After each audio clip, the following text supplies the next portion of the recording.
So August 2018 is a really exciting exhibition happening at Koru in Devon. We've got pinhole photographer Dye Stop Art, we've got artist and generally nice guy Shay Rogers, and we've also got young artist called Rosie who is really exciting, really innovative with her work, and we're going to go and have a chat to her now and find out what she's doing. So, where are we going? We're going to... Cool.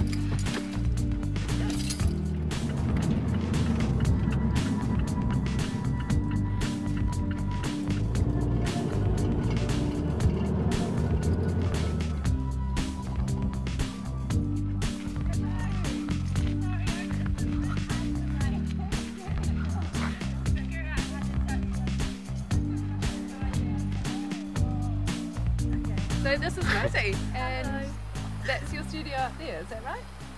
Kind of. We're going to go behind it, and there's a little lockwood spot there. And this is family property that they're sort of doing a bit of developing at the moment. And it's such a beautiful spot. It's a gorgeous spot, and There's a bit of a lake out there as well. and you get to take yourself up in there and just do stuff. Yeah. It's very cool.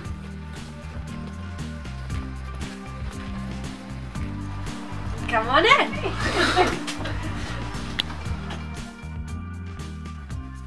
Rosie. Hello. That's good. Okay, so are you from here? You're from Taranaki? Where'd you grow up? I grew up in Hawke's Bay actually, but my family moved to Wellington when I went to uni when I was 18. So Wellington's kind of home. I moved here about a year and a half ago though, just to sort of get out of the rat race and try and focus on my art a bit more. It's been pretty good. And this is extended family property that you've found yourself on? Yeah, so it's my partner's dad's place. He's moved here, and it's they're quite new here too, so about a year and a half as well. So it's Cool. I love it here. Nice. And what got you into art? Well, gosh, my dad's a photographer, so I grew up with studios in my home. We had a bathroom that was converted to a dark room, and I always used to go out on shoots with him, and he sort of taught me how to see the world through that sort of creative eye. And then I just, through high school, went into art and then into uni. But I haven't really not done it, you know. Every flat I've been in, I've always converted a corner of my room into a little studio, or had places I can go, and in the last few years I've rented spaces, and yeah. What particular things was it about taking time to notice things, or did he teach you about composition? Or? Yeah, it was a little bit, all those words that really, a lot of light talk with photography, just sort of knowing how to read the light and how the conversation between light and objects, and then composition within the frame, and all of that stuff translates to painting as well. And I've actually gone back to basics with that now, and I really am focusing on composition more than anything else.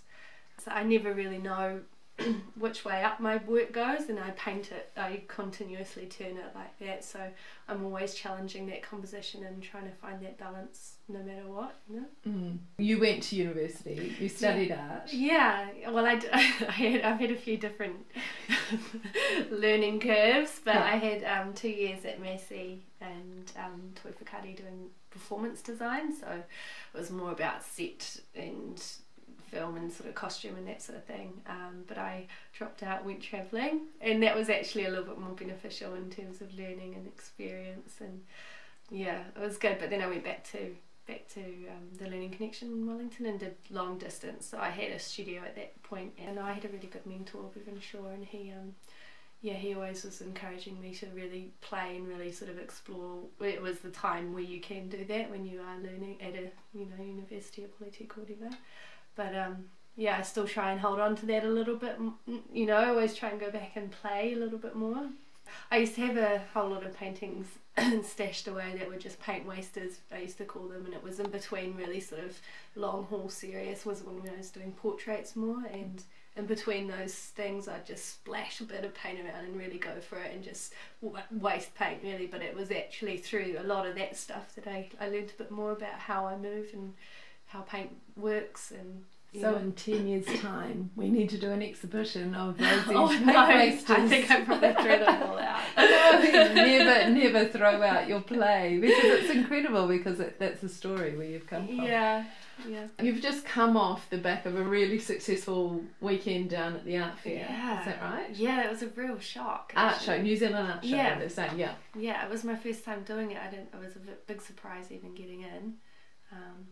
And yeah, sold out, which is amazing. People loved your work. Yeah, it was a huge career turn, I think, for me, because it was new work, it was abstract stuff, and I'd only really exhibited and sold landscapes and portraits and things. So this stuff is more, true to where I'm at the moment, and it was nice to see it be received and have people buy my work that's just come out of this weird place in my head, and it was very, very validating for me. Your process, so what's your process? Because you've got quite a unique process, haven't you? Yeah. I mean, and it's developed, and it always is developing, and I hope it always will, but it's sort of merged into other parts of my life. Other parts of my life have merged into my art process. So I'm a big yogi, and I love my yoga and meditation. So as I become a bit more knowledgeable with the processes of meditation, that's seeping into every aspect of my life, but especially in my art process. So I guess if you want to, step by step, basically I try and get into a headspace where I am completely calm and at peace, and with non-judgment, because going back to that insecure thing, it's sort of a lot of the time when people paint and they give this internal monologue of this critique, and it's sometimes not good, and it's but it can sometimes be great, and it's probably quite extreme as well. And so I just try and get to a place where I have a little bit of non-judgment, and my first brush stroke is usually with my eyes closed, because I've had them closed for half an hour meditating before or something. I just sort of try and be a vessel and just try and hold on to that space where I'm relinquishing some of the choices, the decision making, and I mean, I always have my colour palettes, and I'll always know what colour I'm starting with, but the actual first brush to canvas is not from me, if that makes sense. No, it does. Yeah, I just a lot of the time I just hold back on any sort of yes, no, that needs to go there, that shouldn't go there, maybe I'll do that. I just do it, and I just try and stay in the moment, and I just try and play. And then I think I've got a well enough trained eye now to know when it's balanced and when it works or not. But maybe I don't know. I feel you do. I think that's it too. It's kind of trusting yourself and knowing trust that is huge. Trust is massive, and especially when you paint in that way, it's like, done it. And I think you have to do that and walk away, because that's when the internal monologue starts to come in, and then it's like, and then isn't it true, if you listen to that says, oh, just tweak it here, more often than not you tweak and it's like I shouldn't have listened to myself. It always looked better before. I step away a lot. I pace up and down here, but sometimes I'll get to a point and I actually have to leave, and I'll go home for the day and come back, and quite often I'll come back and I have a totally different, I'll see it walking in through the windows. I'll be like, oh yeah, no, that's alright actually. I just I overanalyzed it, and it was just sort of, thinking too much, and that's, Sometimes you get too deep, don't you? Too deep in a piece, and you need to kind of come up for air. Yeah, no, that's it. A lot of the time I just sort of have to remember it's only painting, it's only colours, and it's only shapes, and it's in a square, and people are going to like it or they're not, and that's not my responsibility. I'm just an artist, and this is what I do, and if you want to have it in your house and give me money for it, then that's great. But it'll keep me alive for another month. I mean, the fact is, I'm going to do it anyway, and it makes me so happy. And this particular style was so exciting. I feel I'm never lonely, because it can change with one angle or one colour, and I just constantly laughing and giggling and like a crazy lady, because it's just it gives me so much, so I'll always, it gives back to you. Oh yeah, as you do definitely. it. Nice. How would you describe this collection of work? What is this collection of work? I guess this collection of work is it's a reflection. It's a direct reflection, not just of me and where I'm at the time of painting it, but of the viewer and of the person making up their mind about what they see in the shapes and what they feel about the colours. And it's quite interesting what people do see, and it's a little bit like an ink splot in a, you know. Often works like this say more about the viewer than they do about the artist. Yeah, and that's what I love. I mean, that's why I don't really title them with. Sometimes I see things and I want to be like, okay, I'll call this one Bee in the Hat or whatever, but I won't. I'll call it a really sort of. I had my phonetic series, so it was Alpha, Bravo, Charlie, Delta, because I didn't want to influence anybody in what I saw, because I really want them to have their own experience with it and personal connection, I suppose. Yeah. Opening of the show is Thursday, 2nd of August. Yeah. And we run for the month. Yep. And you are going to be manning the show as well? Yes, yeah, I'm going to sit in the gallery for a lot of the days during that month. I'm going to do some work up there too, because I've got to keep going.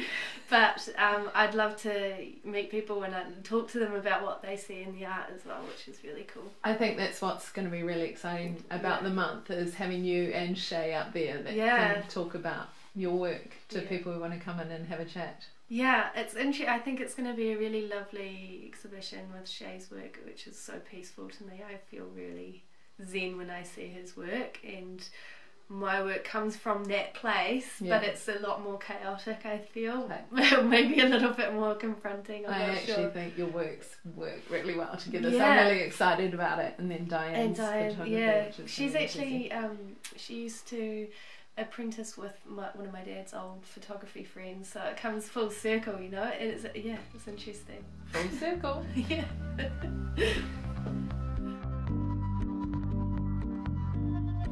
You can go out this way.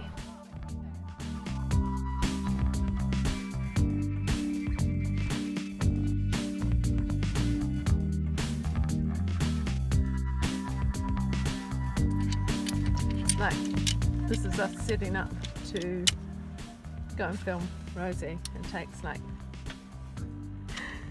3 hours to set up his camera gear. True? To get good results, you gotta... You look like RoboCop. Robo cameraman. Okay, you ready? So what's the problem now? I'm just gonna get a wider lens. There's no lens.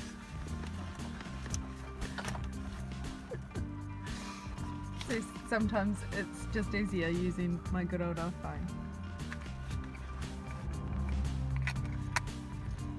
I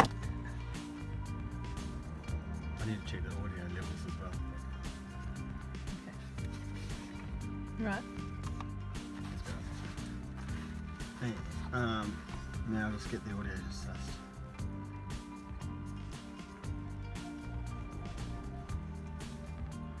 Audio sussed? Not yet. Just as well I found chocolate in the car. Are you going testing 1, 2, 3?